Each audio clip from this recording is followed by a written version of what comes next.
अल मोमिन का मतलब है the granter of security, secure करने वाली ज़ात। और जब हम सिक्योर करने वाली ज़ात से इनसिक्योर हो जाएं तो फिर इससे बड़ी बदकिस्मती और क्या है। जब बच्चे को मार पड़े या जब बच्चे को ठोकर लगे तो वो माँ के पहलू में जाके आपने देखा होगा सिक्योरिटी लेता है, माँ के दामन में जाकर वो हिफाजत लेता है, उसे सिक्योरिटी फील होती है माँ को गले लगा के। पेरेंट्स कितनी बड़ी नेमतें हैं कि नहीं है। हमें जिस तरह पेरेंट्स समझ सकते हैं दुनिया में और कोई नहीं समझ सकता। जैसे आज से कुछ साल पहले एक भाई था, उससे बात हो रही थी तो उसने कहा कि अली भाई मेरे ये मसले हैं लेकिन आप, मुझे डर है आप जज करेंगे मुझे। मैंने कहा नहीं, आप खुल के बयान करें, खुल के बताएं। बहरहाल वो बताता गया, हम सुनते गए, मैं सुनता गया।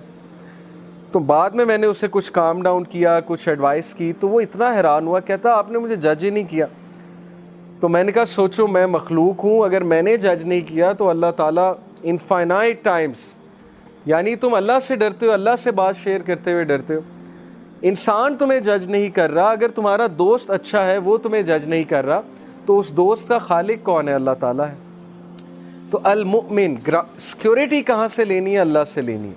किसके दामन में जाके आपने छुपना है? अल्लाह के दामन में जाके छुपना है। अल्लाह की हिफाजत सबसे बड़ी हिफाजत है। और फिर अल्लाह का ये एट्रीब्यूट अल वकील। अल वकील का मतलब वकालत करने वाला नहीं है, अल वकील का मतलब है डिस्पोजर ऑफ अफेयर्स, अफेयर्स को डिस्पोज करने वाला। हर चीज़ उसकी इजाज़त से होती है, ख़ास हिकमत के मुताबिक। उसके पीछे इनफाइनाइट विजडम है जो ह्यूमन बींग्स अंडरस्टैंड नहीं कर सकते। डिस्पोजर ऑफ अफेयर्स, जिस बंदे का अल्लाह पे ये बिलीफ आ जाए कि सारे के सारे अफेयर्स उसके कंट्रोल में हैं, मेरा कोई कुछ नहीं बिगाड़ सकता, अगर अल्लाह इजाज़त देंगे तो शायद कोई तकलीफ़ आ जाए, नहीं देंगे तो पूरी फ़ौज मेरे ख़िलाफ़ लड़ने आ जाए, मेरा कुछ नहीं बिगाड़ सकती। खालिद बिन वलीद की मिसाल आपके सामने है। सहाबा कहते हैं कि वो सफ़े अव्वल में होते थे, अपना घोड़ा दौड़ा रहे होते थे और वो शख्स शहीद नहीं हुआ। लोग जो है वो जिहाद पर देखे ना, उस दौर में डरते थे जाने से कि नहीं हम तो शहीद हो जाएंगे, हम तो मर जाएंगे, हमें कोई तीर लग गया, कोई तलवार से ज़ख़म लग गया, हम तो मर जाएंगे। खालिद बिन वलीद फौत हुए। खालिद बिन वलीद कहते हैं कि मेरे जिस्म में एक भी जगह नहीं जहाँ स्वॉर्ड का निशान, ज़ख़म का निशान नहीं है, लेकिन देखो मैं आम आदमी की तरह मर रहा हूँ। Before his death, on his death bed he said कि बता दो सारे कॉवर्ड्स को, tell all the cowards of this world, कि अगर मौत मैदान जंग में होती सबसे पहले मैं मरता। ये होता है अल्लाह ताला पर बिलीफ कि कोई कुछ नहीं कर सकता। लेकिन इसका ये मतलब नहीं कि आप बेवकूफ़ों की तरह अपने आप को बिल्कुल ही मरवा दें। तैयारी करके जाए, खालिद बिन वलीद तैयारी करके जाते थे। ये नहीं था कि वो बग़ैर तैयारी के, बग़ैर तलवार के कूद पड़ते थे मैदान में, लेकिन अकीदा ये था कि कोई मुझे कह नहीं सकता जब तक अल्लाह की ज़ात जो है वो इजाज़त नहीं देगी। फिर यूसुफ अलैहिस्सलाम का वाक़या आपके सामने कि किस तरह उन्होंने अल्लाह के इस एट्रीब्यूट्स पे यकीन रखा कि अल वकील अल्लाह है। उन्होंने कहा कि चलो थोड़ा बहुत गम मैं बियर कर लेता हूँ। और उनकी मिसाल यूथ के लिए क्या ही मिसाल है, he chose going to jail rather than committing the sin. He had the choice कि जब उन्हें सिन की ऑफ़र हुई, he could have committed sin, but उन्हीं के अल्फाज कुरान में है कि या रब्बी जेल मेरे लिए बेहतर है, इससे बेहतर कि मैं आपकी डिसोबीडियंस करूँ। और अल्लाह ताला ने फिर इज़्ज़त क्या दी कि he became the king of the Egypt, पहले मिनिस्टर ऑफ फाइनेंस और फिर ultimately king of the Egypt. तो ये मिसालें कहानियाँ नहीं हैं, ये मिसालें रियल लाइफ जो है हमारे लिए एग्जांपल्स हैं जो हमारे डेली ज़िंदगी के मैटर्स में अप्लाई होती हैं, लोगों से डील करते हुए अप्लाई होती हैं, रिश्तेदारों से डील करते हुए अप्लाई होती हैं, वर्क प्लेस पे अप्लाई होती हैं। वर्क प्लेस में कितनी हरासमेंट होती है, वर्क प्लेस में जो है वो कितना बुली किया जाता है, वर्क प्लेस में कितनी साजिशें होती हैं, पॉलिटिक्स होती हैं। लेकिन अगर आप मेहनती हैं, आप कॉम्पिटेंट हैं और आप अल्लाह से डरने वाले हैं, कोई आपका कुछ नहीं बिगाड़ सकता। अल्लाह आपको इज़्ज़त ही देगा, आप ऊपर ही ऊपर जाएंगे, तो किसी से डरने की कोई ज़रूरत नहीं। लेकिन जाहिर है कि एक बार बंदा हरास हो, बुली हो, तो उसके ख़िलाफ़ एक्शन लेना चाहिए। इसका ये मतलब नहीं कि आप एक्शन ही ना लो। तो दैट इज़ अल वकील फॉर यू, कि he is the disposer of affairs, हर चीज़ उसकी इजाज़त से होती है। अल वदूद, अल वदूद का मतलब सिर्फ दी लविंग नहीं है, अल वदूद का मतलब है वो ज़ात जो अनकंडीशनल लव करती है। हम दुनिया में कंडीशनली चलते हैं हर एक के साथ, ये बात आप माने या ना माने, कि कोई ना कोई यूज़ एसोसिएट होता है, किसी से दिल लगाने का या किसी से दोस्ती करने का। अगर कोई यूज़ नहीं तो ये यूज़ है कि मुझे इसकी कंपनी चाहिए, मुझे इसकी ज़रूरत है, ये भी एक यूज़ है।